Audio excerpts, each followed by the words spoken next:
pretty interesting as we reflect back on that, what they said.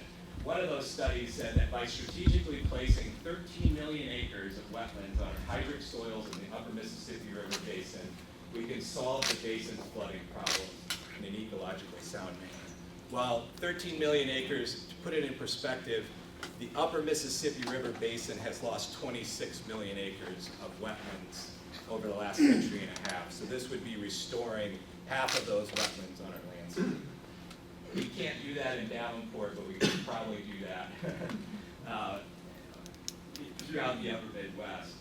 The other study that came out in 2006, this was cited by the US EPA, restoring the 100-year flood zone of the upper Mississippi River 5-state watershed could store 39 million acre-feet of floodwaters. That's quadrillions of gallons of water. The volume that caused the Great Flood of 1993 and saved over $16 billion in projected flood damage cost. So there are alternatives, but it has to be an alternative of scale.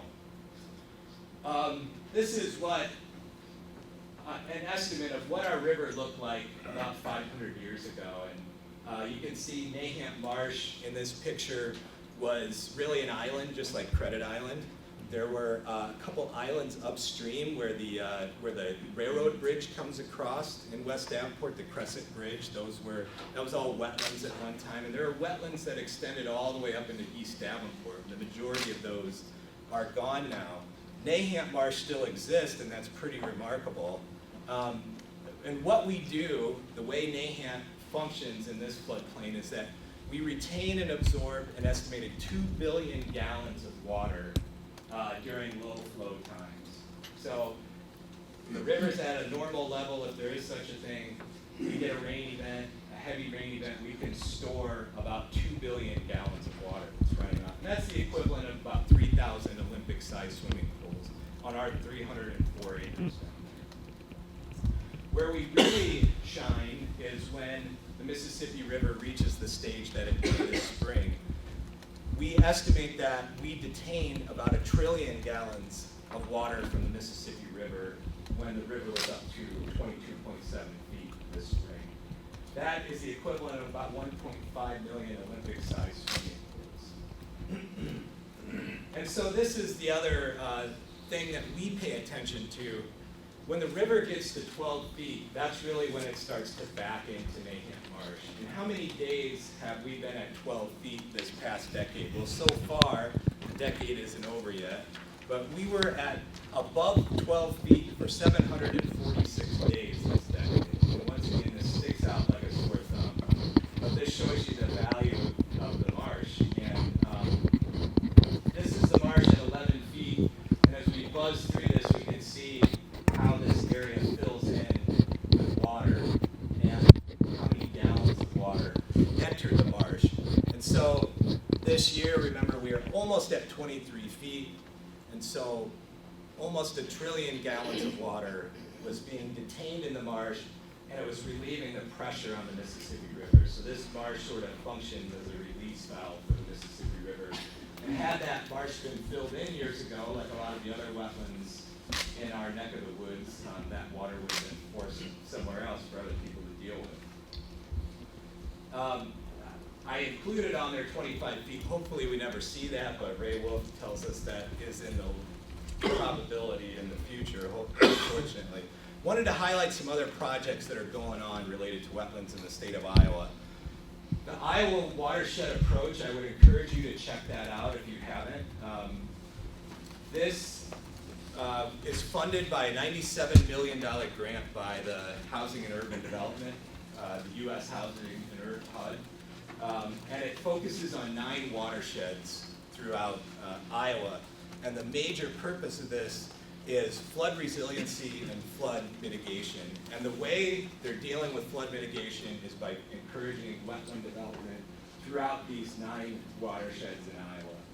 So $97 million is going to go a long ways. They were awarded the money in 2016, and there's a dozen or more projects that are starting to go on. One of them that's being planned currently, I spoke with one of the people that's working on this in Dyersville, the city of Dyersville. They're looking at restoring creeks and wetlands throughout the city to help mitigate against future flood events in that town. Some other bigger scale things that are happening throughout the Midwest, and on the Illinois and Spoon Rivers, there's a huge national wildlife refuge, and this is a combined effort between the state of Illinois, the feds, and the Nature Conservancy. They've essentially bought up 6,000 acres and have restored 6,000 acres of wetlands there. Helps to protect the city of Havana, but also provides lots of other recreational benefits and clean water. Upriver from us is Green Island Wildlife Management Area. This is on the Maquoketa and Mississippi rivers. This was, for years and years, the levees kept breaking there, and the Corps was spending lots of money to repair those levees, and so they tried a different approach. They bought out some of those landowners and reverted that back into prairie and wetlands as a strategy to deal with flooding, and created a really nice recreational area. The lower Cedar Valley is a joint partnership between many partners, but this is incredible. They managed to protect over the last 2 decades 40,000 acres of land in that lower Cedar Valley, really for ecological purposes, but for other reasons. And it's a patchwork of private-public partnerships that has made this happen. And upriver, this is something the city of Cedar Rapids was really promoting. There's a place called Big Marsh, upriver, the headwaters of the Cedar, and they've, over the last decade, restored about 7,000 plus acres of wetlands. There is some anecdotal evidence that this has helped prevent major floods in the last decade from occurring in Cedar Rapids. The people I talked to were reluctant to fully make that claim, but there's anecdotal evidence that it's helping. On a small scale, city of Iowa City has restored 5 acres of wetlands in a really unique redevelopment project near Coralville. And here locally, Westlake Park, 620-acre park. You notice they're draining the lake, but to make sure that that lake doesn't silt in again and to have some other benefits, they're actually putting in about 12 wetlands strategically around the lake in that watershed. This is also the headwaters of the Blackhawk Creek that runs through West Davenport. Rock River, Kathy's group has worked on some restoration of the wetlands there. The QCCA wetlands, Nahant Marsh, we've got in the works, we've got 85 acres that we're going to be doing some major restoration projects on. And just to give you an example, we're going to be deepening a pool and creating a new 6-acre wetland. And by simply doing that and moving 17,000 cubic yards of soil out of the floodplain, we'll be able to store about 3.4 million more gallons of water down there at the marsh. That's equivalent to five swimming pools, 5 Olympic-sized swimming pools. Quality of life, why should we bother to protect these places? Well, I wanted to, you've probably heard of CSR, the community rating system for driving down flood insurance. Where I think Davenport's at about 10%, we could get to 40-45% discount for all city residents if we do things like open space protection, which you get some of the highest points for in this rating system. So I would suggest identifying and protecting Davenport's remaining wetlands, creating new wetlands along the Mississippi River corridor where it's viable, and along the Duck Creek corridor. Remember, that flows in above us, and so if Duck Creek's high, we're taking on their water. Study the Credit Island Causeway, and that's something that's been bugging me for years. This is Credit Island in the 1930s. This is what it looks like now. There's been incredible siltation, and so the storage capacity of that slough there is probably greatly reduced, and it'd be nice to study that. And what our priorities are going forward is preserving our connection with the river. We think that's vital. If we break the connection with the river, we destroy the vitality of the marsh, and so we think it's vital to continue to have that connection with the Mississippi. Anything we do, we're going to design resiliency.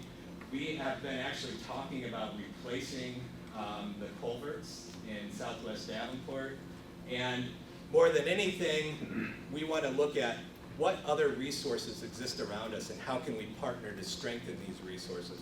Credit Island is a treasure in the Quad Cities.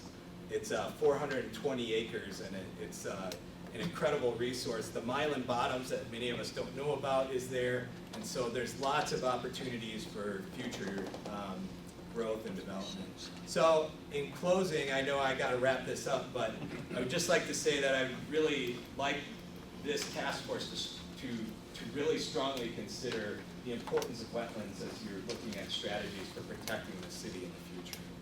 Thank you, Brian. Thank you very much.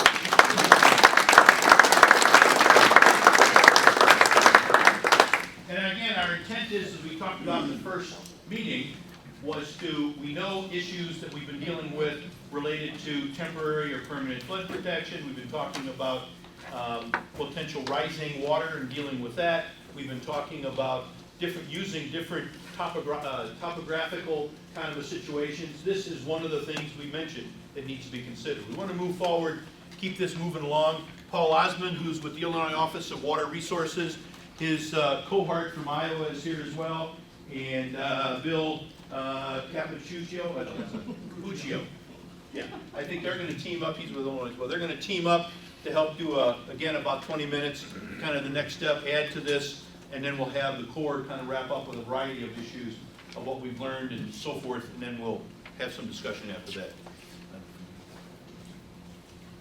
So Bill and I have both been in the field today, and we didn't coordinate well on this. We didn't get our dance routine down, so I'm just gonna let you talk and I'm curious. How's that sound? that's good. If I say something wrong, smack me in. So first time. So to justify the trip over here, I had to work in Illinois side today, so I chose to do an audit in Moline, Illinois, right across the river. And I found 13 violations in Moline. So Moline's pain and suffering is your benefit. But they have a levee and they push all their water over on you. So it's payback time, right? So we're going to talk real quick about floodplain management. The mayor asked me to cover a couple slides on flood insurance, how it works, just so people in the room have an understanding how flood insurance works or doesn't work.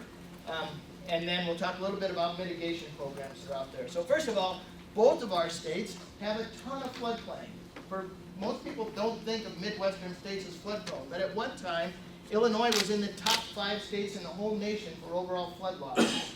It's because most of the nation drains through our 2 states. If you look at the watersheds of the entire country, the Ohio River, the Mississippi River, the Illinois River, they all flow through the Midwest, and all those big rivers have a myriad of little tributaries, and all those little tributaries mean a lot of floodplain. There's hardly a place in our 2 states where you can't throw a rock and hit a floodplain. It's true. How we manage floods historically? We've built walls. And when it floods, we build a bigger wall, and a bigger wall, and a bigger wall, and a bigger wall. It's happened across the river. Every time it floods, we build a bigger wall. That's what we've done historically. Well, we know that doesn't work. The school of thought on floodplain management has changed, because here's 4 years of engineering school in a nutshell. In 10 seconds, I'm going to give all of you an engineering degree. If you have a bathtub, and it's full of water, and you start dropping bricks and rocks and boulders in there, what's going to happen to the water? It'll overflow. Boom, you just got an engineering degree. It's that simple. The floodplains are a bathtub. If you start putting junk in that bathtub, that water's got to go someplace. If you build a levee, that water's got to go someplace. It doesn't just disappear, right? You're all engineers now, whether that's good or bad.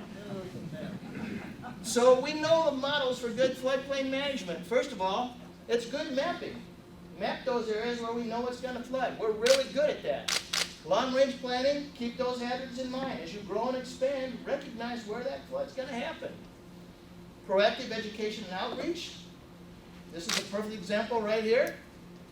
Strict regulations and enforcement. Davenport's really good at that. Encourage mitigation. Build flood control, but in small print, only as a last option. In 1993, after the 93 flood, a guy named General Galloway did a huge study. It's the Bible of floodplain management in my mind. And one thing he said, one of the first chapter of that Bible says, don't build new levees to justify development. What are we doing 25 years later? We're building new levees to justify development. So first of all, know your floodplain maps. If you haven't looked at your floodplain maps and studied your floodplain maps, do it. It is so easy these days. You just go to Google and type in FEMA geoplatform or National Flood Hazard Layer, either one. You type in Davenport, Iowa, up here in the search window like I did, and boom, your floodplain maps come up. You can zoom right in. You can type in an address and it'll zoom right into that rooftop. It is so easy these days to look at floodplain maps. In Iowa, you can go to iowafloodmaps.org, and that's where the platform that the Iowa Flood Center keeps with all the Iowa floodplain mapping and its updates. So you can also check there. And the nice thing with these maps, as studies change, as new map revisions happen, they're downloaded, they're incorporated into this. So you'll see the most current, the most accurate maps in real time. And there's a lot of information on these. The little squiggly lines that go across here, they tell you exactly what that 100-year flood elevation is. Another thing we know is that strong regulations prevent damages. We see that with every flood. Structures that are built correctly don't flood. It's that simple. In Illinois, the overwhelming majority of our claims now happen on older buildings. We're #1 state in the nation for the fewest number of claims on new buildings. 99% of our claims happen on old existing structures that are in the floodplain. And you see it right here in Davenport. You see it in the whole Quad Cities. When new structures are built in the floodplain, they're up high and dry. And it's those older buildings that are getting flooded. Same thing in Iowa. You see damages, flood damages, usually houses were built before the 70s. Exactly. Yep. The way we regulate that is the marbles in the bathtub. Earlier I talked about the bricks and marbles in the bathtub. Every community in this area has an ordinance that regulates everything: grading, paving, excavating, storage materials, fences, walls, keepers, walls, dikes, garages, sheds, mobile homes, super Walmarts. If it goes in the floodplain, it needs permit. This is actually on Campbell's Island, just upstream. I did this 15 years ago. The zoning administrator over in Rock Island County was a guy named Ray Neese. And Ray and I were in a boat on Campbell's Island, and 2 seconds after taking this picture, that house right there in the background went and sunk. Hydrostatic pressures blew in the walls and things. It was pretty cool to see. Not so cool for the homeowner, but pretty cool for Ray and I. Yeah, that's my plan. Yeah. So a lot of the best communities, I'm going to talk about the best communities here in a little bit, but a lot of the best communities have regulations that go above and beyond those FEMA minimum standards. Those minimum standards, they're a cookbook on how to build in the floodplain. That's all they are. They don't tell you how to reduce losses, they just tell you how to build in the floodplain. If you want to reduce losses, you got to have a local ordinance that goes above and beyond that FEMA baseline standard. And some of those things are restricted floodway. In that flowage conveyance area of the river, don't allow anything. Keep it open space, period. No development at all. In Illinois, we have 1,000 communities, and about 400 of our communities have adopted ordinance that says in that floodway, you can't do anything. It's got to maintain open space, like Nahat Marsh. Perfect example of what to do in a floodway. Another one is review and approve all map changes. There's communities that have higher mapping standards than FEMA. They do their own maps that are more restrictive. Stormwater regulations, you have those in Davenport. Freeboard, which means if you tell people to build at the flood elevation, they can go 2 foot higher. Down in Peoria, they make them go 3 foot above the flood level. We have 2 communities that regulate to the 500-year flood. Yeah. And we have 26 communities that have some form of these higher standards. And just being in Iowa, you already do, because you build 1 foot above the base flood elevation, as opposed to FEMA only requires you to build to the BFE. But again, as he's saying, there's other things you can do that will make your community more resilient. And one thing to think about, and maybe this has been covered before, but if you look at the 10 highest floods that are recorded here at the gate at Rock Island, I think 6 or 7 of those have happened since 2000. And 3 of those were between 50 and 100-year event. So what is the 100-year event when you get that many floods of that magnitude in that short period of time? It just basically means that what we thought was that 1% chance for a 100-year event maybe isn't anymore. And then the next time there's an effort to take and calculate that, will be much higher. So those higher standards protect the community from that, and they also protect it from higher flood insurance rates, and those come along with those higher flood levels. And we'll talk about that in a minute, how that reflects the flood insurance rates. Another one is cumulative substantial damage. I abbreviated it subdam. What that means is there's a rule that I'm going to talk about in a minute, that 50% rule. So if a structure is damaged at 50%, it has to go up. It has to be elevated. A lot of communities track that cumulatively. So at the point the structure reaches 50% damages, it has to go up. In Illinois, every community has the cumulative substantial damage ordinance. Another one is compensatory storage that says if you're going to drop a brick in the bathtub, you have to take a brick and a half out. Again, smart thing to do. Restrictive zoning, a lot of communities have lot size limitations or something like that in the floodplain to limit development. And then lastly, countywide ordinances. There's a lot of communities that have the same ordinance within the whole county, so everybody's playing by the same sheet of music. Building protection is always a priority, so whenever you build a structure in the floodplain, there's 3 ways to get it up. If it's relatively shallow, you can put it up on a fill pad, like the guy mowing his front yard down there in Grafton during a flood. If you have to go a little bit higher, you can have a garage underneath. If you're clear down where the Ohio and Mississippi River come together, you got to go 32 feet in the air. Well, usually that means stilts or poles or piles or something like that. But bottom line is get that structure at least a couple feet above that 100-year flood elevation.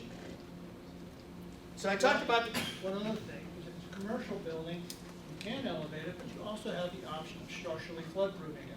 And that especially works well when you're dealing with retrofitting an existing building, and trying to figure out a way how to keep the water out, as opposed to trying to raise the floor or some combination of the two. But with a non-residential building, you also have that option I'm making it watertight. of making it watertight. Yeah. So I mentioned the 50% rule, substantial damage. I can tell you that post-flood, after flood, this is the #1 tool for getting the floodplain for mitigating losses, is the 50% rule. So I've been shot at 3 times in Illinois, and all 3 times it was over this 50% rule. People get mad about this. It is hands down the hardest thing in the world to do is when somebody's flooded, tell them, sorry, you can't go back into your house. You've got to figure out a way to get it up 5 feet up in the air. And people get mad at that for some reason. It's a hard thing to do. For local administrators, it is hands down the toughest thing to do after the flood, but it pays back. I can't tell you how many times people have come back and apologized for threatening at me and swearing at me and things like that with the next flood when the carp was swimming underneath their house rather than through their living room. It works. It's the #1 thing communities can do. And adopting that cumulative clause also works very well. Is the point they reach 50% after multiple floods, the structure has to go up. So I kept talking about elevating and mitigating and elevating. People talk about other things, like we talked about the idea of building levees. Building levees does provide 100-year flood protection, all right? But if you take and you build a house to 1 foot above the 100-year flood, and you have a flood that's 1 inch higher than that, you've got 1 inch of water in your building. You build a levee to protect from the 100-year flood, and it's over top, how much water do you have? The one thing about elevating is it protects you from catastrophic failure. You do have to take and protect each individual property, but in the long run, they may be better protected than building a flood protection project. Granted, there are places where flood protection projects are the only alternative. I don't personally have a terrible problem with pushing a little more water in Illinois. Fair is fair. But at the same time, it isn't always the best alternative. You need to look at how the money, where you get your most bang for your buck, and what gives you the most resilience. There's actually been studies that have been done that show that losses, when levee fails, that losses are higher than in areas where there are no levees, because people behind the levees have their sole hope in that levee, and when it fails, everything's lost. Where people that live with the river realize when the floods are coming and they get things out and move things out and those sorts of We things. do have communities now, and they haven't done it officially yet, but they're starting to realize that, where they have levees, where they're starting to take, where they've been promoting development, where they're starting to say, we need the development of the land for the side of the levee to be more resilient in case the levee breaches. So there are communities that start to actually catch up with that they realize that they're not magic and that they can fail. So there is a lot of mitigation money out there, and take advantage of it. That's all I can say. There's federal money. We have state money over on the Illinois side. I don't know if you have state programs in Iowa, but there's a lot of money out there to mitigate. Not just FEMA, but there's a lot of people, a lot of sources outside of FEMA in the state to get mitigation dollars. And it works. Grafton, Illinois, the whole area is underwater. We bought everything out. This year's flood in Grafton was a non-event. It was a non-event in Grafton. The big thing about mitigation is determining what it is you want to do, document it, and get it in your hazard mitigation plan. Because when the biggest amounts of money that become available for mitigation is when you have a major flood, like 2008 or something like that, and the HMGP has a mitigation grant program, because Iowa has an enhanced plan, we get quite a bit of money. you want to be already in line when that occurs, not trying to get in line. So the thing is, if you find places where this kind of mitigation is what you think is the best fit, document that, get in your head the mitigation plan so they have it as an unmet need, so you're already in line when the money is available. Just a slide to show big-headed bragging that we're really good at mitigation in the Midwest. I think amongst our upper Mississippi states, they're probably #1 in the nation for taking advantage of buyout programs and getting them done. When we go back and look at those areas that flooded, areas that we bought out and they flooded again, we can do what's called a loss avoidance study to look at how much money we would have spent in those areas. And in Illinois and Iowa, you can see in Illinois, $6.43 for every dollar spent. Iowa, a little better than us, at $6.59 saved for every dollar we've spent on buyouts. So for every taxpayer dollar we spend, we're saving $6.59 in return in loss avoidance. What other government program can you say that about? Exactly.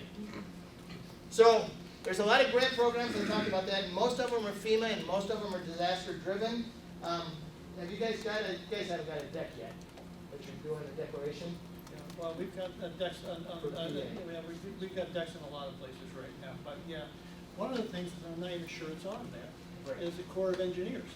Because again, the Corps of Engineers, people usually think of the Corps of Engineers as buildings up or down. The Corps of Engineers are also open to other kinds of projects too, including non-structural. And so it used to be that they'd oftentimes look at the idea, well, how do we elevate buildings, move buildings, things like that, and it didn't always come out to be the most cost effective. They look at that too. Yeah.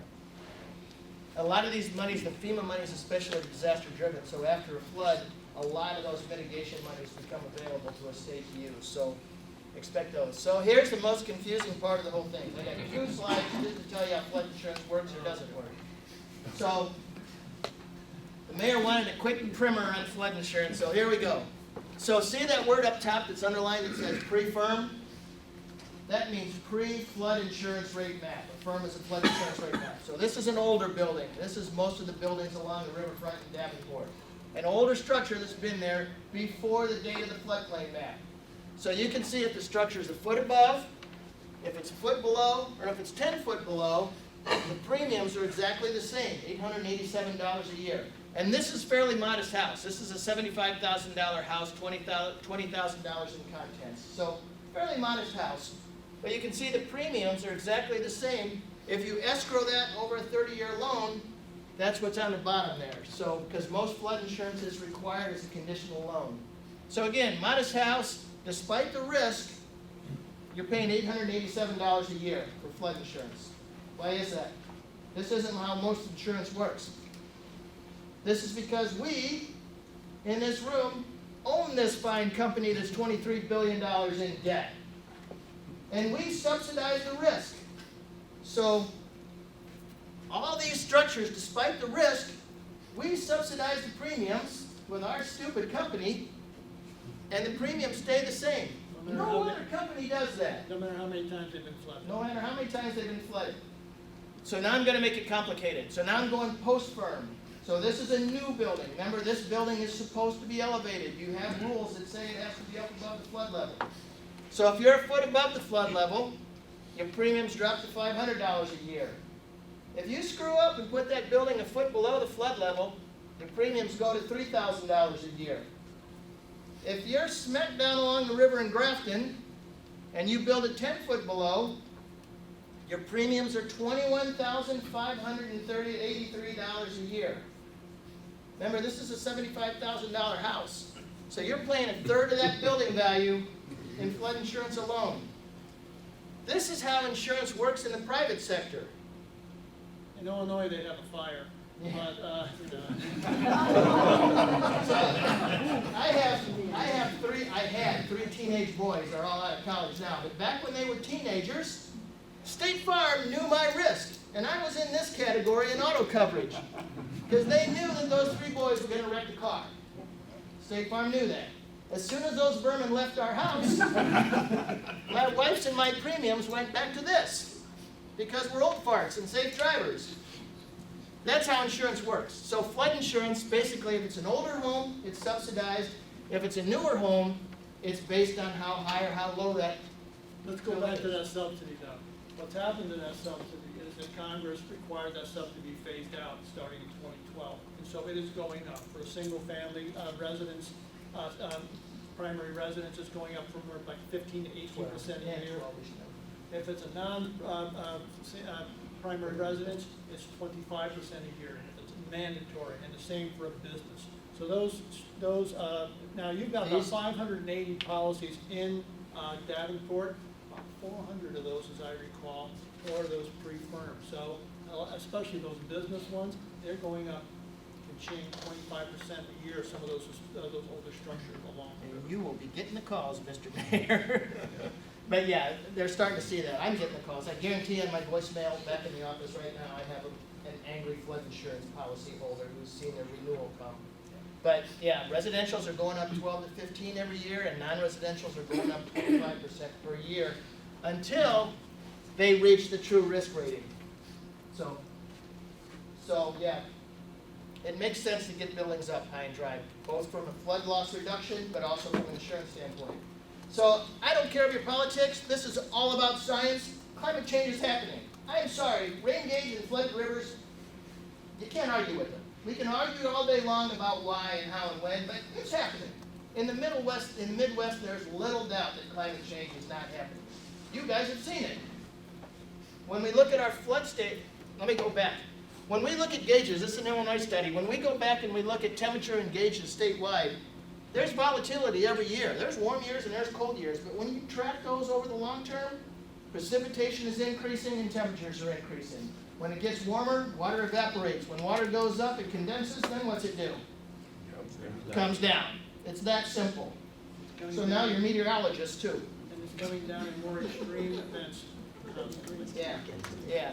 And we've looked at our flood events. Instead of having those nice gentle rainfalls we used to have, we're having 10 inches in Davenport and bone dry in Rock Island. That's the type of rainfalls that we're having now with more and more regularity. When we look at the floods, we saw this earlier with Brian's diagram. All of those big orange bars are record floods in the last 10 or 15 years. We're having monster floods, and it's a recognition of heavier rainfalls and climate change. That's all it is. We're going to have to learn to live with it.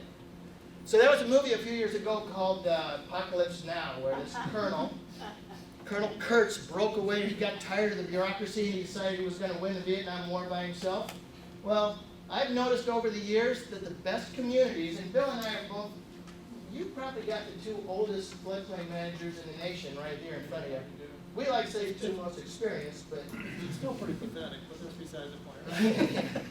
So I think neither one of us would argue that over the years we've noticed trends with the best communities. And this is what the best communities look like. First of all, they take ownership of the problem. It's not FEMA's problem, it's not the Corps' problem, it's not the state's problem. It's something that community has to solve and has to resolve. They don't rely on us, they don't rely on the state, Corps, FEMA. They increase outreach, they work with their citizens, they have public meetings, they find the best plan, the best strategy for that community. They seek out partners and they make friends. You make friends, you can get a lot of things done with your friends. They take advantage of the programs and incentives that we've talked about. They have strong regulations and they enforce them strictly. They ignore the politics, science matters, and they do what's right. It comes down to doing what's right for your citizens.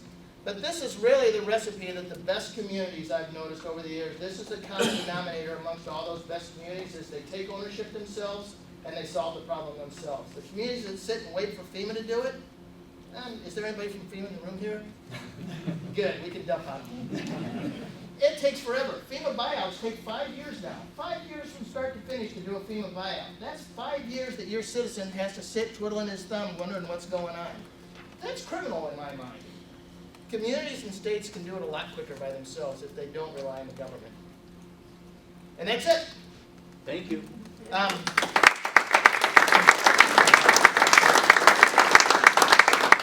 want to mention, this is Grafton, Illinois, we talked about earlier, that sits right at the 400 miles straight downstream of here, right where the Illinois and Mississippi River come together.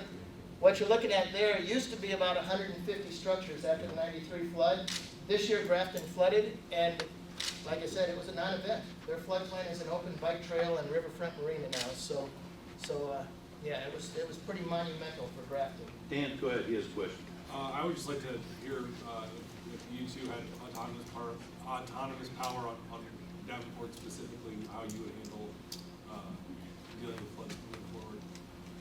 Oh, well, you know, I guess, well, you're doing the right thing here, you're getting a lot of input. Again, I don't have the benefit of what your conversations with previous levels of here. But I mean, if you look at your situation, you have numerous different flood issues, not just one flood issue. And each one of them has numerous possibilities. Again, maybe a flood wall in some places is the best and only offer. Maybe retrofitting buildings in other places where access can still be managed through intermittent flood fights from time to time. You've got certain areas where you have a lot of residential structures that buyouts may be the best option. Maybe that's using FEMA funds, maybe that's using court funds, or maybe that's using some community putting together a plan to say, hey, anytime one of those buildings along that portion of the river go up for sale, we're going to go to bid it so that we can get rid of those. So again, there's no silver bullet. In your situation, you're not talking one flooding source, you're not talking one kind of development, you're talking a fairly good length of different kinds of development along the river, all of which probably have unique enough situations where you might want to look at different ways to address it. And so I guess that's what I would say. I mean, it's gonna take some time, and you're obviously doing that right now. Again, what Paul said, I think is absolutely right. Look for ways you can take ownership of things yourself. Use the programs that are out there where they make most sense, but at the same time, figure out what your own resources are, and determine what your own resolve is to take and address those issues that you can on your own, and the ones that maybe need to be addressed the most immediately. I concur with what Bill said. There's a town in Illinois, Ottawa, Illinois, and they were very, very flood prone, and now they're a Class 2 CRS community, one of only 5 in the whole nation, and they did that over a 10-year period. And Iowa now passes 100-year floods unscathed, and they did that. They came up just like this. They had public meetings. They came with a plan. They highlighted each area of town and came up with a strategy for those specific areas based on how often they flood, where they flood from, how high they flood, if it's a historic building, if it's residential neighborhoods, where's the bike paths gonna go, where do we want city parks. They did kind of a long-range flood plan and circled each one of those areas and tackled each one of them individually. And 10 years later, they've got awesome riverfront parks in town and bike trails, and they're flood-free. So it's not quick, but if you have a plan and a strategy for each one of those areas, it gets done. Last Catholic that I am, I still remember quote St. Francis, start by doing what's necessary, then do what's possible, and somebody will be doing the impossible. And the trick is finding out which of those is the necessary, where you move first, and you build off of that. Thank you, gentlemen. And, yeah, I think the one issue, I flip back to this slide because that, I don't want to put words in your mouth, Bill, but, or Paul, either one. This is kind of what we do next. It's on that list is what I've heard. So we'll talk more about that as we move forward. And so I'm going to turn this over to my friend. Oops, I think I hit too many buttons there. I got Fix it. this one. I won't Okay. argue with you. Thank I won't you. argue with you at all, you're arguing that. Thank you, thank you. I think that, Dan, I just want to paraphrase before I turn this over to Colonel Savinier. It's, you know, as we said, we don't want to meet the meat, but on the same note, this is, and I think we've tried to show, this is a lot more complicated than maybe many of us thought when we got into this beginning. You know, and, you know, let's just put this over here, do this over there, and this last thing of, we're going to have to break down the entire each area and find out what's the best solution for that and how they all tie together. So with that, I'm going to turn it over to Colonel Savinier. So Colonel Steve Sattinger, Corps of Engineers, Mayor, thanks for having us as part of this task force. We're part of the community and are happy to be here helping in any way we can. I would say that, you know, Paul and Bill stole a lot of the things we were going to say. We are at the beginning of a process, and we're near finishing the process. It's a team effort, and it requires the whole team, the whole community coming together. Bill, I want to thank you. Right, we're engineers. We do like to build stuff, and we're known for building big structures, but the Corps of Engineers does a lot more than that.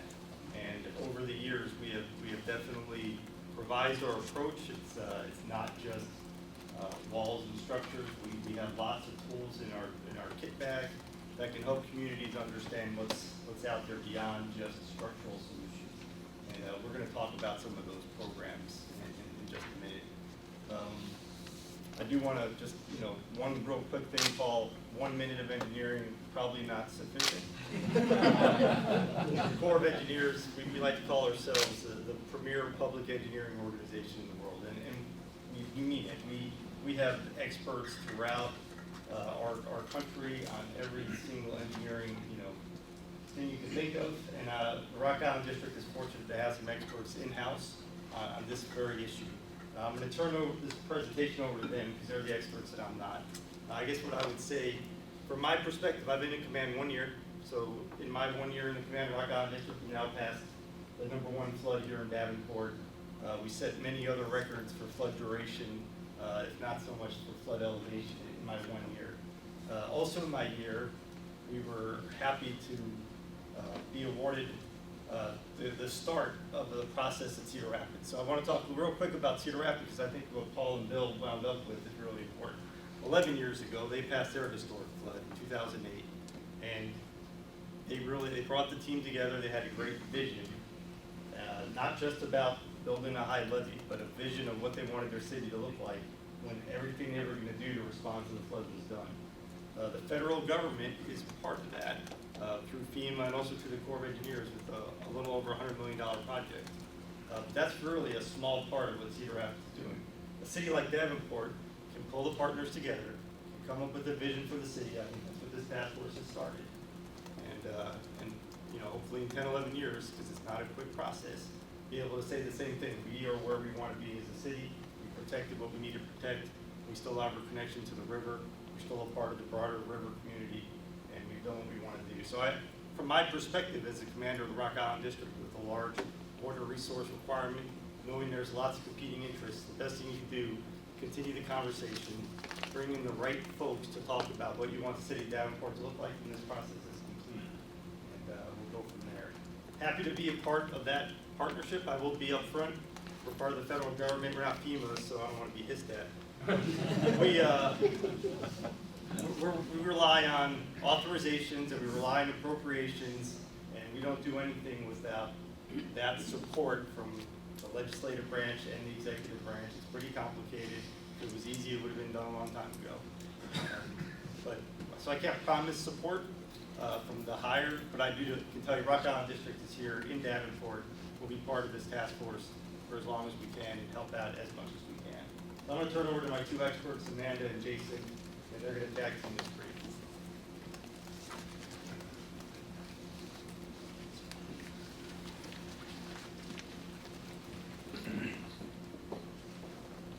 And Amanda's going to start us off, but just for everyone's reference, I'm Jason Smith. I work as the Flood Risk Management Program Manager at the Rock Island District and also serve as the Iowa Silver Jackets Federal League. It's good to see everybody again. I presented at the last meeting, and at the end of that meeting, there were some questions that had for us to answer.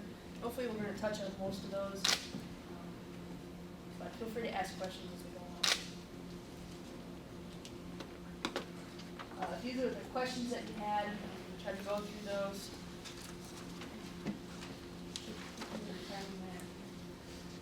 So non-structural alternatives is something that the state representative just hinted on.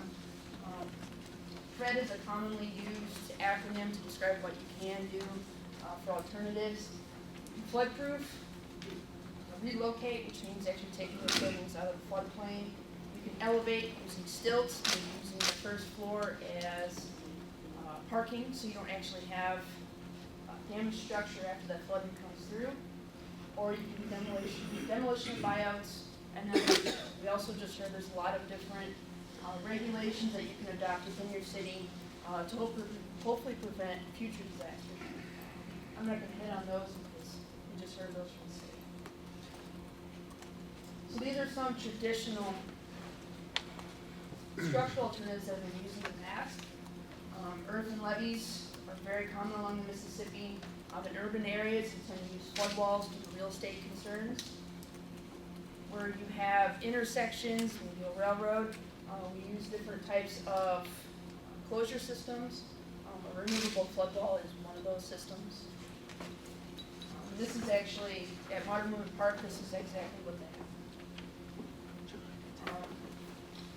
Where you have intersections, a railroad crossing, different types of gate closures are common. Roller gates are something you can actually just pull. Usually use a winch or a machine to pull those across. There are swing gates, very common on railroads. The structure stays in place permanently, just like the roller gate. You can just swing it across. At the bottom picture, this is an example of a typical flood pump station. Some will have building structures, some are elevated. It's really what your city infrastructure will need to remove interior drainage. These are some other options. Pesco barriers is one of the exceeding flood fight measures you can use, which in layman's terms just means it's not a permanent system in place. You put it in every single time that the flood comes through. An aqua dam is a water bladder. You fill it up with water and you use it as a ring around the structure is another option. There's also some new technology that's come out. There's some side-deployed flex walls, there's plank systems. Plank systems are actually what they use in Rock Island at Cedar Park. Or there's actually new vertically deployed flood walls. They actually just lift up in place. I've seen some new technologies where actually the top layer is buoyant and it raises up by itself. These are more commonly used, for example, parking ramps, where the entrance to the ramp or exit is actually lower, and when a quick rising water level comes through, it rises quickly on its own. You don't have to deploy manpower out to wherever it's needed. There's been some really neat systems that have come out that the city would have to look into. This is by no means a exhaustive list, there's just some options out there. The floodplain regulations, I actually took this right off the FEMA website, as Paul mentioned. This is just a screen capture of the maps. Just a simple overview of how that floodplain is regulated. States set the mandates for what you can and can't do within the floodplain, and that's all done through permitting. FEMA ensures the flood structures that go into, the infrastructure behind. So that's where your flood insurance comes through. And then USACE, Corps of Engineers, ensures those systems if they're in our PL 8499 program, which the Davenport, Iowa American Water is an example of that. This is just a quick zoom in of downtown. I looked on the Iowa DNR regulations page, and for a new urban system, they require you to build it at least with a 100-year flood plus 3 feet of freeboard, which would be about to stage 26. Most states have a regulation on how high you can raise the floodwaters. And in most cases, this is less than a foot, but you'd have to coordinate with your state to figure out exactly what that is.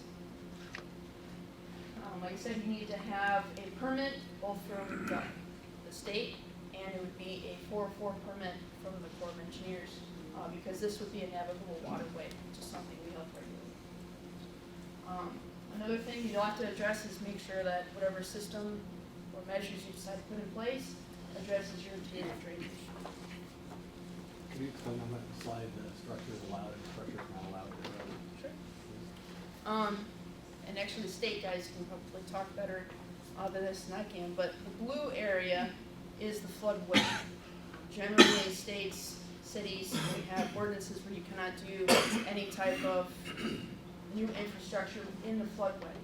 The floodplain is where the light blue area is, and depending on that regulation of whatever state you reside in, they may or may not be allowed, and that'll be outlined in the permit actions. You want me to explain that? The floodways area, the floodway is a portion of the floodplain we want to leave unobstructed, so that in the event if you obstructed the whole fringe area, the water would still convey in that floodway and be no more than 1 foot deeper than it was before you built anywhere in the floodplain. So So it's a way that they can control the rise in the 100-year flood stage that occurs through the development. Leave a place for it to go through, and never get more than a foot higher than it was before you started development.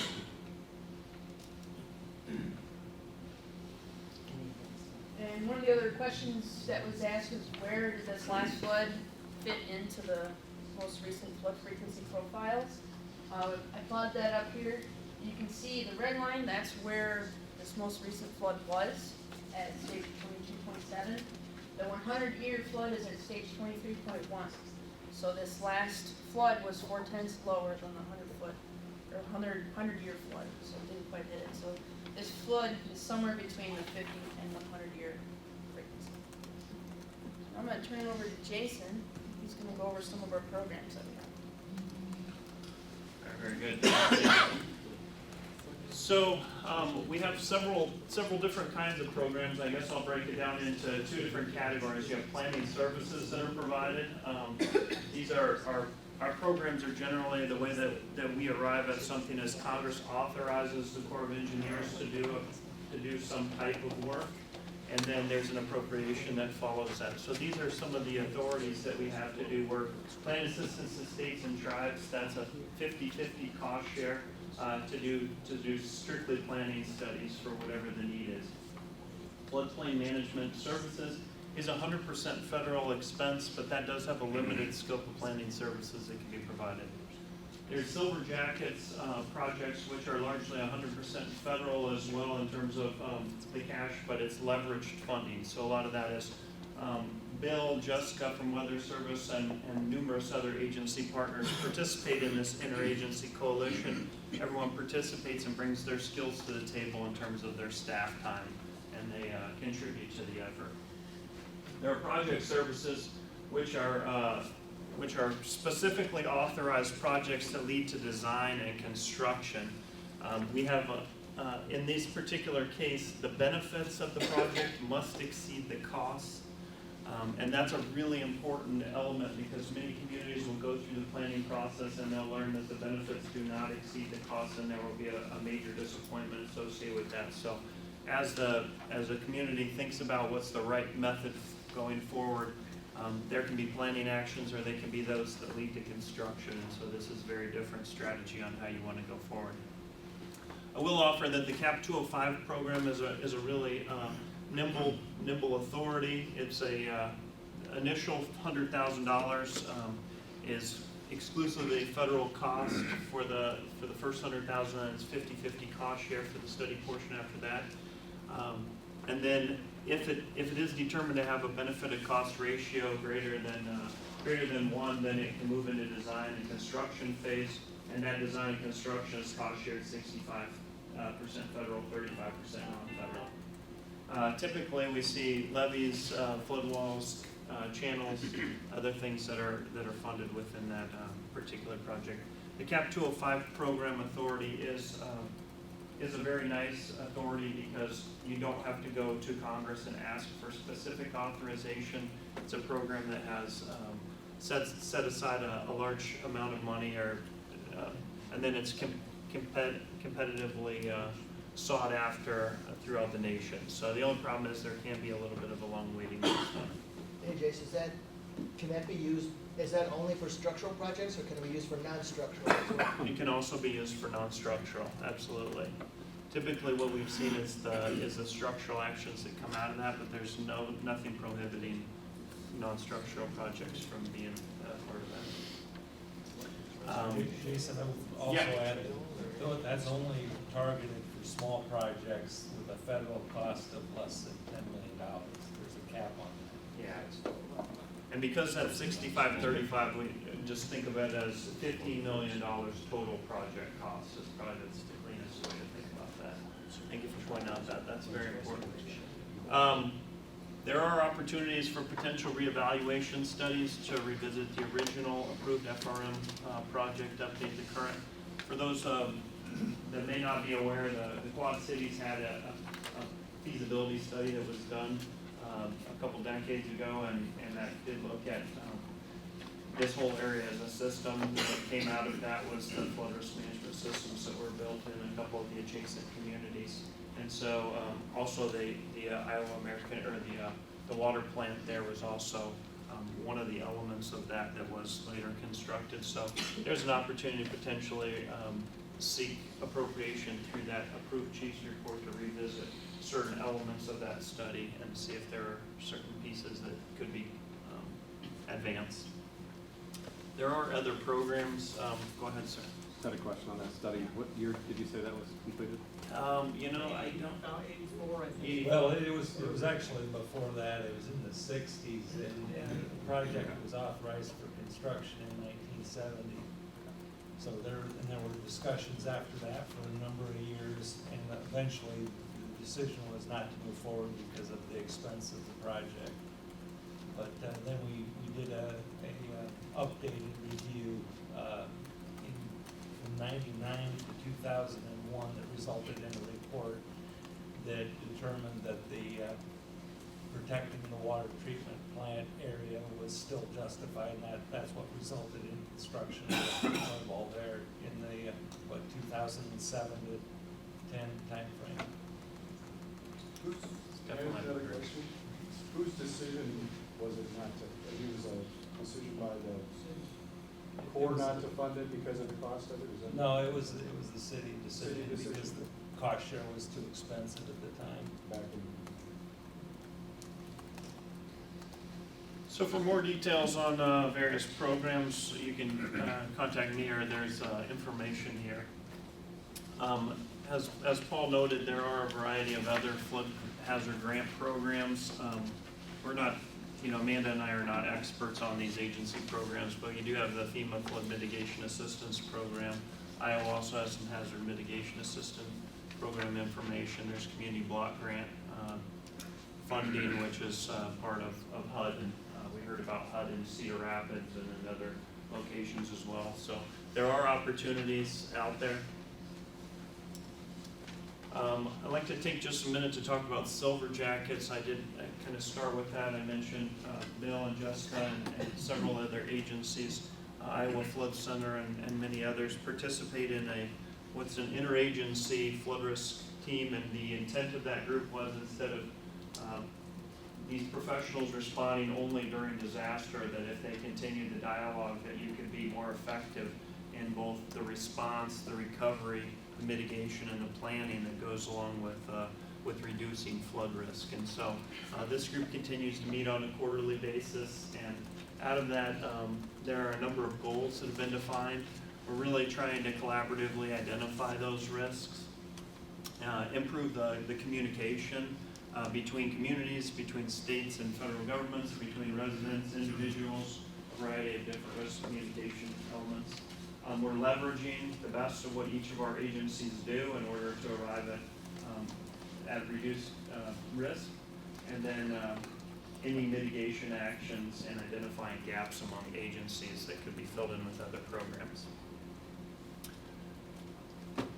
So based on this, just to give you a little background, the National Flood Risk Management Program does provide some funding to the Corps of Engineers to participate in an interagency, this interagency Silver Jacket scheme, as well as they made available some funding for a competitive process for what we call interagency projects or group projects. It's leveraging the best of what everybody does. We have several examples here. The City of Clive has done an economic evaluation. There have been levee breach evaluations for Rock Island and other communities within the state of Iowa. There's the Flood Zone Alliance, which I know Kathy is familiar with, and others that have been involved with that, as it's been stood up here in just in the last year or so here in the Quad Cities.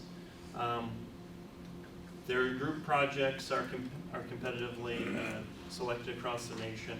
And based on our conversation after the last meeting, the City of Davenport did express interest in possibly participating in a group project. So we're going to look to advance and see if we're selected as a part of that competitive process to at least bring some core resources to bear. And I can include planning assistance, a little bit of technical modeling. They're not high dollar amounts, but it's enough to get to at least provide a little bit of support if it's selected. Jason? Yes. The thing about the Clyde project was, not only did it have Silver Jackets funding for that, but they were also able to leverage along with that, and FEMA had the mitigation planning monies that wound up working together, turned out to be quite a really beneficial project for the city, and they're already acting on it. And so again, Silver Jackets, monies doesn't mean it has to work in isolation. If there are other sources, or if there are other things that the city can contribute to leverage to that, that means it's that much more that can be accomplished working together. Thanks, Bill. That is one of the major outcomes from that was positive. Just a couple of things to think about. Amanda and I both work with communities and kind of working through, things to consider. And I guess I would just, as our last item, and I guess I would challenge the group as you move forward to think about why something's your priority to protect. I know that there's a categories that were defined as Category 1, Category 2, and Category 3. And a better way to say that is, what's the impairment or impact? You look at the baseball stadium, for example.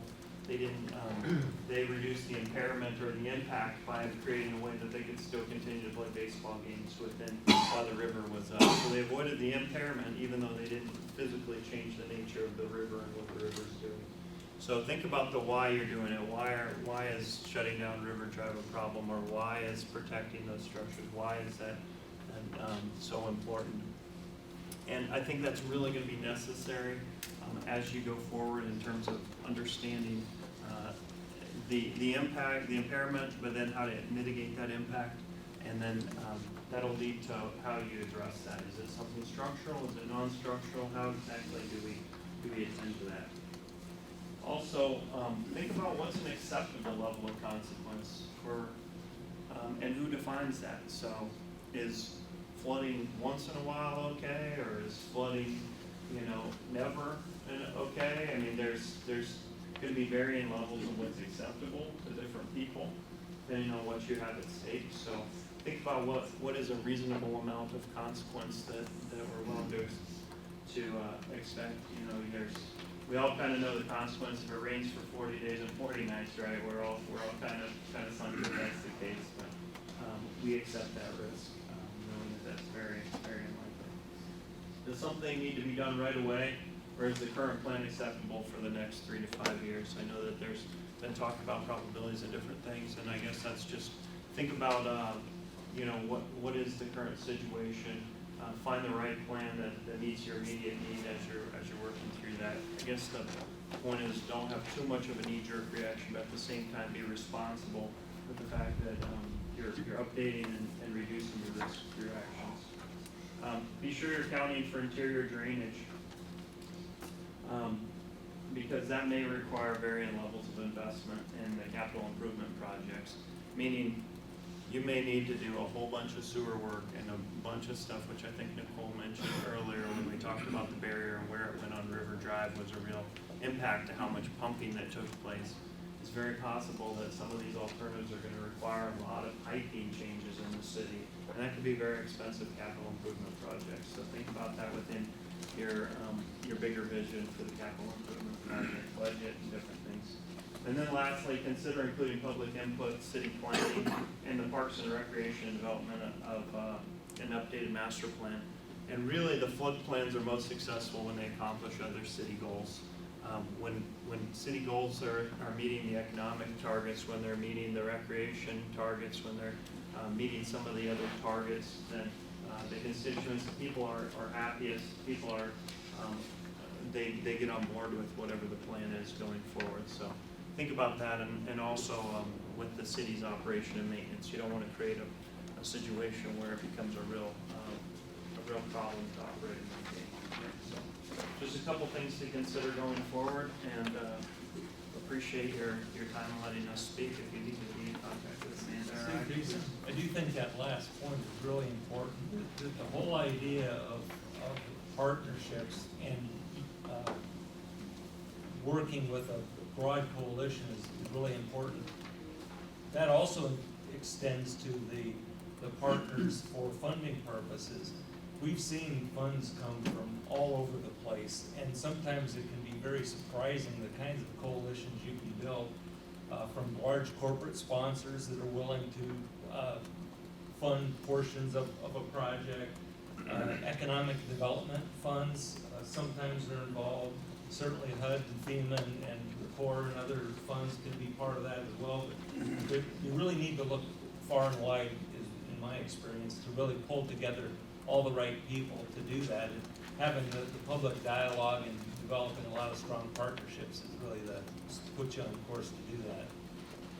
Well, thank you, guys. Thank you. Let's keep going right now. Well, as we said, we were going to bring the complexity and diversity of the issue to the forefront. You know, I think we've heard the last three speakers have all brought up ideas of what's next, or what we would think about doing next, not a specific answer, but a process for moving forward. I just want to take a few minutes and open it up. What did you hear? What are some takeaways? If magically, because none of us are magically in charge of this. I mean, obviously, in my current role, I'm trying to facilitate community involvement here as we have. I don't have an answer. I've talked to almost all of the people who presented today, and as they said, I think Bill said it well, we don't have an answer. We know there's a lot of potential parts. Colonel Sadinger and I have had this discussion 3 or 4 times since we started this, that I would suspect, and I wonder if this aligns with what you're saying, this group doesn't have the ability to move forward with the project. So what do we do next? We've got some ideas and some guidance as we move forward. I just want to give a few things about what has happened since the flood breach that happened recently. One, I think it's important to understand that through what we heard from the Corps, what we've heard from all of you, what we've heard from business owners and whatever, we've got to try to work with you. And I think we saw here, a lot of the stuff that was talked about here were done in collaboration with property owners and officials in government and whatever. But we need to work with you to minimize the kind of result that we had this time. And we've already said, with the flood plan that we've seen, we're going to put in place the additional basket, double stacking those, or double positioning those that can be filled, because we couldn't do that in the middle of the flood last time. So we've got another level of things we can do in double stacking. Those are going to be a standard operating procedure moving forward. So that's one thing we know we can do. We can also understand the importance of better and ongoing communication. When it starts to rise, how do we sit down with Tim at Front Street Brewery and say, what can we do with some other temporary things in this interim period to help you, or help Michelle at Mid-American Glass, or whatever it is. And I know we've worked with you a lot, providing resources and sandbags and all the other things, and you stayed open the whole time. So how do we do some of those things wherever we can to make that happen? But it all comes down to communication. So those two things, we're going to do what we did before minimally, but do it better than we even did before, because we've learned from that. That's what this is about. Not looking at what should have happened, but now what's going to happen going forward, how can we be better at it? Secondly, how can we know we were just talking about other ways that have more rapid communication with all of you when something happens. We've been talking to a number of you. Again, Dave at the Emergency Management Agency as well. Also Ray, there's a number of others we've been talking to. How can we get words out faster to the whole community when this thing happens, so we can even respond faster than we did before? That's another one. So those are those types of things. Secondly, I want to make a note. Jason did a great job after the meeting. We talked about it. I worked up on a letter which I sent to companion that request. We want to be part of the Silver Jackets program. Having the experts working with us to help us through the next step, you know, I would say, as Steve has said, Colonel Sadinger has said, these are the engineers doing work all over the entire world in the United States, and we want them as part of this project. But we want the National Weather Service and NOAA as part of the project. We want our state people involved. We want everybody who can as a partnership. I think we've seen most of the things in the community that have done well have brought a lot of people together in a partnership. And I can just say from my personal experience, when we built all the YMCA's, it was because we had school districts, hospitals, community, all those people coming together to make stuff happen. We need that to happen here as well. Secondly, we also have passed as a council, city council, the increase in our hazard mitigation, and they're both in your packets, by the way, both the Silver Jackets application and the information related to hazard mitigation. That opens the gate to more potential funding. By passing that ordinance on hazard mitigation, it opens up opportunities to bring other resources to bear and bring them with us as well. So it hasn't been, let's sit here and wait and see what happens. Let's start moving right now and make things go as much as we can. And be better prepared for potentially another, hopefully not as dramatic as we've had, but we've had falls, and we've had floods in the fall. We've got to be prepared at another level, at a heightened level, of how we're going to handle that. And just the fact that we're all in this room, many times, I'm not, except the only other time I've seen something like this was during the actual flood, doing the flood command center, control center, when everybody was in one room. The communication was amazing, because everybody was there. We now know we need to add the public as with as well. So that kind of activity with everybody participating, we know that now. So I would think whether we have, whatever the form of the communication is going to be going forward, it needs to continue and get better and better. This isn't something, and I think it came up, it's not something, well, Colonel Saddinger fix this for us. Or Dan Marsh fix this for us. Or Dan, fix it, make your building better, do all that, whatever it is. It's not going to come down to any one of us. That's one of the strengths of Iowa, is how we all come together and find solutions. So we need to do that as well. So with that in mind, and all the things we heard, some of this was pretty sobering information. You know, I was like, wow, I didn't realize that we heard. So we know some of those things, and we don't need to necessarily repeat them all now, but it is more complicated than when we started. Well, it's not more complicated. We understand maybe more of the complexity of that. So I guess I would ask, just generally, next steps from your perspective. I have some in mind of what we would do next, but what's the next steps from some of your perspective, things we would do from all this we heard? And I think we had 3 presentations today, and actually Ray's presentation last time that gave us some steps. We can't do this alone, but what does that look like moving forward? Who wants to throw out an idea? Paul, what do you think? No pressure, Paul. A lot to digest here, Mayor. Yep, I agree. So keep it up. I won't put you on the spot, but I don't want to put you on the spot, because I am wondering kind of what you see the vision of this task force being going forward. okay, I'll come back to that. We had 3 meetings, and kind of, I feel like we're on the edge of a cliff. And I don't know if we're taking a leap of faith to say, take that next step together, like something's there and we're gonna keep working over the next year. I'm sure if you asked us, we'd all be willing to work on that long-term plan and work with the resources and the silver jackets. And we brought this big group together. I'm just kind of wondering what you see as our next role. Okay, I'll deal with that. I would say instead of being, I don't see this being on the edge of a cliff. We just hiked into the Grand Canyon, we turn around, we gotta hike back out again. I'll start. Okay, go ahead. You know, what I have after seeing all of this, and I'm not an engineer, and despite what you said, or whatever else I got to do today, I really have, you know, you spoke the complexity of the riverfront, and that's something I certainly feel. I have this real strong need for someone who knows what they're doing, not me, to look at the 9 feet, that 9 miles, because I think it's overwhelming. And if there is some way to begin to, what are the natural dividing areas that might call for different solutions? I feel like it's hard to get our heads around all of this, so I'd like someone to begin to think about the natural break points that where, you know, on the east side of downtown, this is what needs to be done, or this is what we should explore, you know, what are the options? On this side, because it's different all along, we saw that this year. So that's something I would like to see, an actionable item, I would like to see this task force start to move toward. Now, maybe that's too task oriented, I tend to do that, but where are those natural dividing lines? The other question I had coming out of the NAHANT discussion is, what other wetlands are north or west of us that drain to us that maybe haven't been? Where in Scott County is there, I'm not trying to flood out Scott County, but where are those areas that are draining that perhaps is not capturing water that might also help us? So that's another smaller thing, but I think an important thing, because some of those wetlands you were showing us were huge, and ours is important but relatively small, but it's downriver from the city, so what's back of us that might help us out? And I think that's one of the good reasons why it's good having a board of supervisors member from Scott County here. It's not, well, I'm not saying to do it, but we need to all be around the table, you know, and taking a look at that as well. I think, and you're an engineer, so you can talk about what you heard. Piggyback off of what Marion said.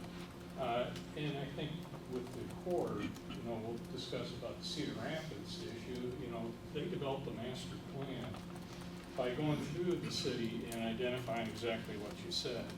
Determining, it's kind of like any master plan of a city. Okay, you want your commercial here, you want residential here, and it's the same thing with the flood mitigation plans by going through and identifying those critical structures that, as was discussed earlier, are the ones need to be protected and to what level they need to be protected, and then on down. And it's going to take different types of mitigation, and may include increasing the mayhem marsh or other marshes, putting like the county did with sedimentation ponds upstream, but that's all part of that master plan. And of course, as was said early on, again, saying that is none of us are experts. Some of us know a little bit of this, but it's going to require getting the experts together to put that plan together. And then I think this committee is to review that plan to see if that it fits all of our individual interests in protecting those particular pieces. What I heard as well, Kelly, do you want to, just a second, one thing before I do that. One of the things that we heard about that, and I heard so many professional experts talk today, I'm not sure who said it, but it may have been, I don't know, I won't pick on one of them, give them the credit for it, it may not be there. But we need maybe something for this area that might be different than that area, that might be different from this area, but they're all integrated into one big plan. Because one thing I want out of this is I still want a world-class riverfront. One of the things is we want people to want to come down, and we have a $40 million river vision plan. And how do we take what we've learned and build that into that plan that still does what we have along 9 miles of riverfront? A lot of the people that I've talked to, Tim being one of them, you came down there for a purpose. You wanted to be by the river. We want to continue that and make it even better so more people want to come down there. How do we do that and tie all of this that we've learned together? Kelly, go ahead. I'm sorry. Go ahead. Part of what keeps coming to my mind is who is the one who is the general or the traffic cop on this whole process. So I don't really see that there's a person within city staff that can commit full time to being in charge of the flood plan. And so I'm curious what we do in terms of finding that person who can really be the point person for this whole effort. Because part of it is doing what Marion, I think, is talking about, where, okay, we gotta divide these up, and somebody's gotta just sort of make sure that's happening. Somebody also has to know that we are going out and identifying all the various resources we talked about, and it's a wide net. But who's really looking at that from the higher perspective, that's bringing it all together and making sure that all the various parts are actually working. So I'm curious what the plan is to get that person, because I think without that person, it's hard for us to really move forward in any sort of efficient manner. That's a great summary of that as well. Somebody, when they get up in the morning, they have a job, and that's what it is. And I have to say, Nicole you think about this past 12 months. We had a record winter, we had the flood, we got street sewers and infrastructure repairs. Is a full-time job and a half and a half and a half. So it's not just somebody there to do that. But I was thinking as we were listening today of all this here, Steve has experienced, how many years you've been in, what's your engineer, how long you've been an engineer? 23 years. 23 years as an engineer. He brought a team to answer the question. And that's exactly with everybody. Paul and Bill are the two most senior water, and they came both as a team to do this, I think that's part of the issue that we're looking at here. There isn't necessarily a person, but I would say structurally, is that most of the things that's going to happen will ultimately have to go through a city council. Because that's the authorizing body to do what needs to be done. And one of the things, I guess, is to drive that forward is we don't want to have the same dialogue we've had and start over. I think we've got 3 of our aldermen are here, Alderman Grip, Alderman Dunn, and Alderman McGinnis, for that exact purpose, so they've heard some of this information. So I think that's part of it, and I would think, to answer your question, is we need to understand with this guidance, if I had to be very direct in this, we need to find out, we have to develop a request for proposal to do this grand project, the planning for this project. And I want Dennis and and Colonel Sandy are sitting around the table when we talk about this. I'd like Greg and Ken sitting around the table, and not necessarily, I don't think we want to get in the way of developing the RFP, but to in fact then make sure everything's in it. What do we really want? I want Jason to be involved in it. I want Bill to be involved. I want our alderman to be. I want Dan involved in it. You know, I think the idea, and Linda, I mean, Kathy, I mean, she's had so many experiences with these same kind of issues. I don't want us to try to spin off a group to do an RFP. I'm not sure if we've got that, but we got potentially develop of a request for proposal that then this group gets a chance to put input on.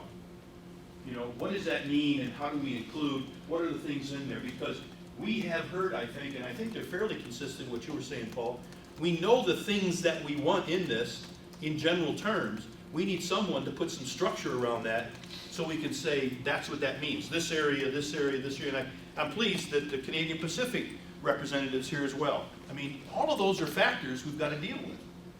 So I would think that would be the next step for me, is to, as a group, if we're comfortable with that, going to the council and say, we would request an RFP being developed to take the summary of all that we've worked on, which we have good notes of all of it, and we can go back to everybody, and develop a request for proposal to oversee the structure of this next phase of development, whatever that is.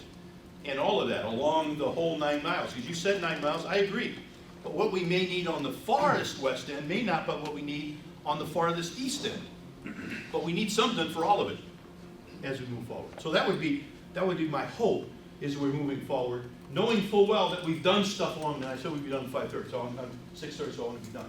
But step by step away, things are happening, and we're not going to sit on our hands as a community and as a city saying, well, let's get a study in a year and a half from now, or 2 years from now, or whatever it is. And it's not more of a study, or really a plan, and then we'll come and talk some more. We need to keep talking about it all the time, because it's going to evolve, as Ray has said, a number of you said. Call it what you will, and the odds of having more or continued flooding is going to continue. We need to be prepared for that. And I think the most one of the most telling things you said, Ray, let's not build a plan over the next 5 years to deal with something that's going to happen in 2030. It might be different in 2040 or 2050. We need to think what this could look like based on the plans and how do we deal with it. Using all the resources. And again, that was my hope as we laid it all out. These are what they all are. We now have a toolbox full of opportunities. How do we find someone that can help determine what tools we need and how do we package those together to make it happen? And that's why we were so committed. As soon as I talked to Jason, wrote the letter the next day, sent it in to Colonel Sadinger and your team, Jason, to make sure we want in the Silver Jackets program. You know, we wanted to make sure we opened the doors for our flood hazard mitigation so we could be available for more funding and more opportunities. We're not sitting there waiting. We got to do something right now. So we need to keep connected to this. But we don't want to have another meeting in 2 weeks. We don't know where we're at yet, but we need to, in fact, know that we got to have some, and we'll come up with some idea after we talk to staff and council of when we can expect the draft of the RFP, that then we can have someone come in and present what that looks like, and then we can talk about that some more. So that's kind of a thought process, and as we move forward. All right, Bill, you had something you were going to share. Well, one thing, Colonel, I think you mentioned the idea of Cedar Rapids. Interesting thing happened with Cedar Rapids, as I recall. They were dealing with a consultant from another state, actually, who was trying to look at some idea of visioning for their city and so on when the 2008 flood occurred. They continued to hire to work with that consultant. What they did was develop a vision for their city. So they developed their project around the vision of the city that they created. So they didn't try and create a project and then change the vision. They tried to create the vision and then create the project. The other thing is, I can't remember which Jason or who, but the idea, and maybe it was Paul, but the idea is that sometimes you look at trying to accomplish more than one thing. We're trying to accomplish flood protection, but we're also trying to have multiple goals. That's another thing that maybe trying to get an idea of what your vision is for the city, and then trying to put your project around what that future vision is, as opposed to just trying to take and fix what today's problem is, what today's situation is. Look at what you want the next chapter of the community to be, and make whatever you do fit that. I think that's great, because that's exactly, we have the Davenport Dream Project, which is dealing with urban infill and revitalization. At the same time, we're looking at a river vision plan. At the same time, we're looking at more development, and we have actually someone approached us recently about a new out-of-the-ground development project, not far from where your place is, your store is, as an example. So there's people still interested in that. We want to keep all that moving. So how do we take all of that and integrate all of it into one plan? I think that's the issue here. We know what, I think we're pretty confident what we want to see on a riverfront. There's still work to be done, but we can take some of the things we're talking about now and build that into that river vision plan as a destination point for people all over the region to come and see, but it also may be one that you come to see. Not only have they have a great riverfront, but they've handled flood mitigation and resiliency at the same time. Exactly what you were saying. How do we incent more people to come downtown, and working with them to do that to create something that is resilient, has flood mitigation, joint levels of protection, and still come up and create that end as we move forward. And to Kelly, to that end, I would think if we find this resource to come up with this master plan of how everyone decided, which is an extensive project, as we've seen, but we do that, then I think we find we can look at somebody to move forward in trying to drive that as well. You know, I know it would be nice to have that person up front with it and helping to drive it along the way. And that may be maybe that's where we end up going. But I think initially, if we don't do something, we're cheating everybody. You know, this is not we didn't want to waste all your time. This is way too much valuable time here. So we need to come out of this, and I think what we've heard is the steps that we've laid out, and now we need to come up with the experts and you guys, that number of you have examples of at least people we can talk to in addition to you that help us put this plan together. We've got great community planning and economic development people. They're great. But even them, they know they're busy doing what they're doing. We need somebody to oversee that. As when I have the couple of you who have years and years experience say, we recommend that you get somebody to help drive that together. That's a signal to me that we don't want to be presumptuous that we could come up with a plan by ourselves. We need all those parts of it together. What did I miss here? I'm just trying to figure out, are we gonna meet again? Well, as I said, we're going to meet again, but I want something to eat before you meet. Well, I think we've met 3 times, it's been very informative, but there's been hardly any discussion.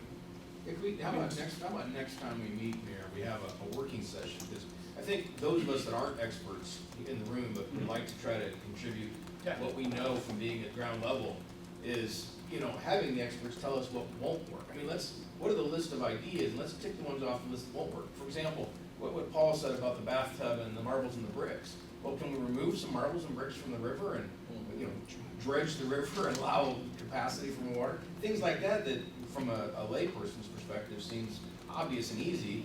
Someone from the Corps may say, no, you can't do that. Fine. Let's at least check them off the list. Okay. And on to Paul's coattails, working sessions, we can start to get some action items. Love to know both long-term, and while I appreciate the conversation and the experts, it's very informative, there are some short-term concerns of ours. Flooding is still an issue and will continue to be an issue. Communication is very important to me and my business and my employees. And I would like to talk about how we can establish some communication, whether it's an emergency message over your phone, a text message, email, something, horns on every corner and flashing lights, I don't know. But a working session where we can start talking about some of those things. That's a great idea. Yeah, and I think and I'll work with Fred. We'll try to facilitate that next session and basically talk about all those individual parts. And I think laying it out and saying better communication you're right. It'd be much better to have that discussion and understand what that means to all of you. So yeah, then if that makes sense, let's meet again. But at the same time, would we want to start developing the team or go on and get an RFP to put all that together?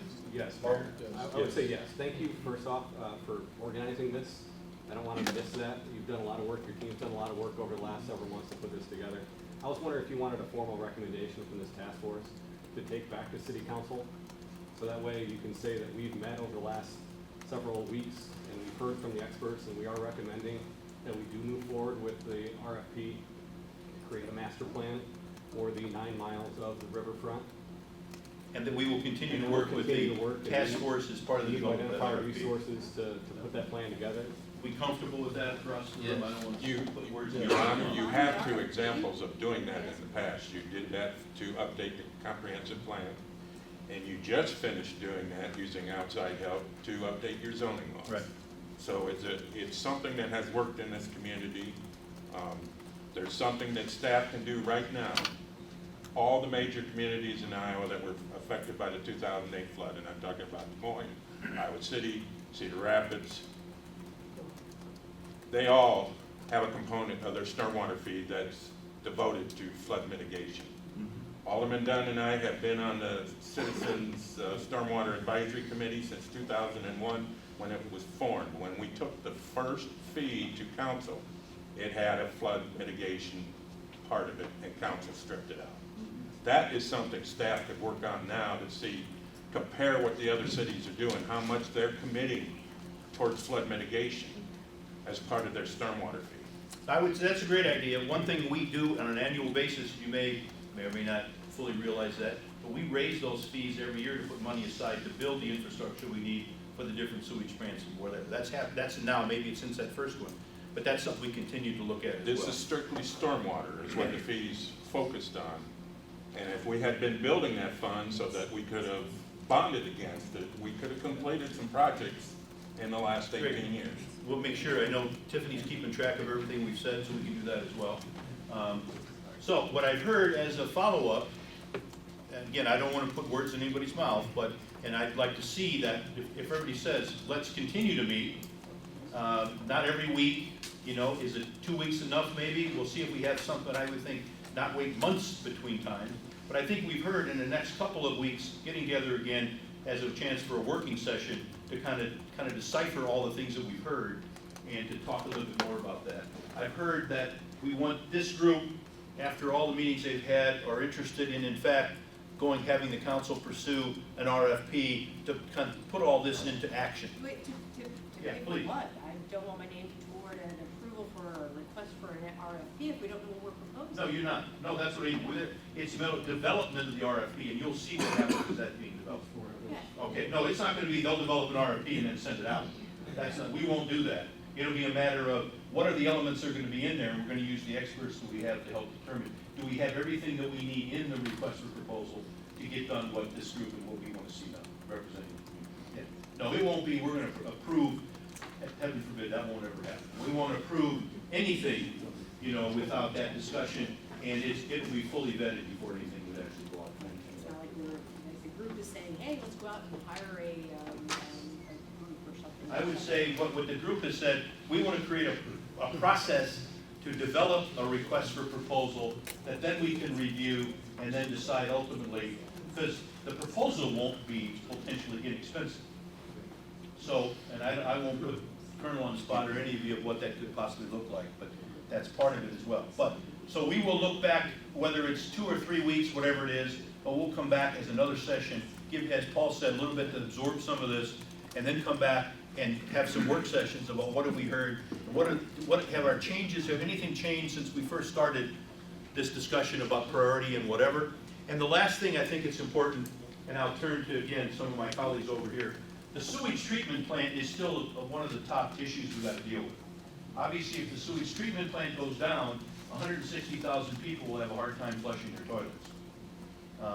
So that may be something that still moves to the top of the list, and we can start, that's one of those targeted projects that we start looking at as well. So I would think that's all part of that discussion as we move forward.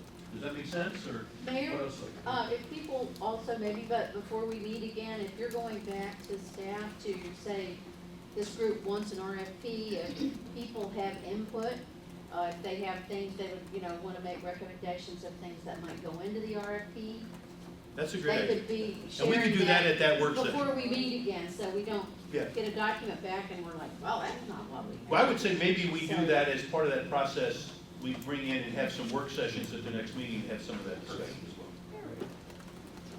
That's what I was gonna say. Great, thank you. Thank you. I actually, as you looked over, I read your mind, and I thought that was okay, anything else? Again, I don't want to, you have something that you want to say? Yeah, I'm not a member of the task force, but I'm a concerned citizen. Have you talked to people from the Iowa City Coralville community and Cedar Rapids? They must have been at a similar step at some point in time to see what they did next. Yeah, that's what these guys have talked about. That's, we're getting feedback from them of a process, even consultants that have come in helping put the plan together. So yeah, we're not gonna go out, kind of let's go in yellow page, and I don't mean to be facetious, and try to find a consultant. we're gonna talk to everybody that had these issues around the state. Okay? So I've heard we wanna meet again. We're gonna get into more working groups. We're gonna talk about, and maybe have someone give us some idea of a framework of an RFP, and what are the type of things we want, what would we be concerned with having in it. And things like you've said, all those issues that we've been talking about, and have a work session to break that up into a group as well. About the same time frame. Again, I find you go too long, and we're already going too long, but go too long, it loses productivity. Make sense? Yeah, Okay. I mean, I would just like to see us start with a big group conversation first before we break into smaller groups, so that we can at least get some of those big ideas out first to all of us. I would say kind of get more specific. I don't want to, typically from a facilitator standpoint, those big ideas come out, but you do them in one group, because there's a tendency for a couple people to talk a lot, and others not having a chance. We have a group that come up with big ideas, and then everybody shares the big ideas, and we do that. So there may be a way, I don't want to shut anybody off, but I want to encourage everybody to have an input. Okay? So I think it's important everybody has a possibility of say, and get those big ideas, but then we do a little more job of putting them up on the screen, or putting them up on a board, and hearing that from everybody as well. I don't mean to say that's not a good idea, it's a good idea, it's just a matter of how you get it done as well. And making sure the communication continues. And I think we need to make sure we remember Kelly's comment. Eventually, we need a champion for this. And we gotta figure out who that champion's gonna be. And dealing with it on both basis. Anything else? Can you let us know when that's gonna be on the city council agenda for consideration? Well, obviously, this is tomorrow night's the council's committee of the whole. The next one is the city council meeting. We gotta take a cycle.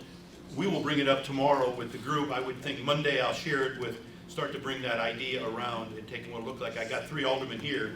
It won't be for 2 weeks because of the cycle, Right, but right. maybe in the next second. I thought what I just heard was we were going to meet and do those small group breakouts, do big ideas. That's what I was thinking Before too. we ask the council to go out for an RFP. Okay, So the issue for me is, it's not that we've had too many ideas out there, it's that we've heard from the experts, but we haven't heard from the community members, which is an important step that we need to do before we go out for this RFP, which I agree we need to get there, but if we're looking at, if this is going to take a decade to do, we don't need to rush 2 weeks and then wait for 10 years. Let's make sure we get that input through this group before we move forward with the RFP. But obviously, we'll start to talk to the council. Here's where we're at. Right away. Our RFP's coming. We just need to gather input from the public of what needs to be included in that RFP. Okay, thanks, Cal. So long as after we have the small group meetings, the council will support moving forward with drafting an RFP. I think what you would say, you want to give this community input to that group as well, knowing how important it is about moving I forward. just want to make sure we have council support to move forward with an RFP. Well, we can only speak for ourselves. Well, I guess that's what I'm trying to say, is that I don't want to make this political, but there's an election in November. Sure. And so I want to make sure from this task force that this lives on, and that is in ordinance of the council to say that you voted to support proceeding with an RFP along a certain time frame, and that it's maybe the first steps are to convene this group again for some small group input sessions to help develop that RFP, but I'm suggesting we put it on the record that we're going to be moving forward with something in the near future. So that way it doesn't wait for 3 more months and then all of a sudden we're in election mode and we have an issue where we can't. I would defer to my colleagues here, but I would think the discussion about an interest in moving forward with an RFP process based on community input. I mean, that's for this group. I think so far this group is on the record saying that that's the track we're taking, but the next step is meeting in 2 weeks to gather public input of what should be in that RFP. And after that, it would go to the council, so you're looking at Early sometime in September? September. Yeah. Maybe first cycle in September, second cycle in September. That would make sense. That would make sense. Like I said, for some who are running and some who are not running, I think the commitment is not counting the days, but making the days count, is my philosophy here. So I think that's the issue, get as much as we possibly can do, and be confident that we're going to have, with this kind of community support, the next steps, it's going to be, I see it as a mandate that we understand we need to do something, and putting some structure around with that. Okay? Thank you all very much. Thanks for being here. Thanks to all. Let's do our experts a round of applause again. Thank you. Ladies and gentlemen,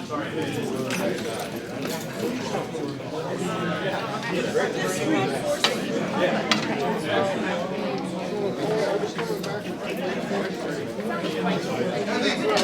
Which today is bad because of so I don't know if talk to them. It might not be on it. It might be a different thing.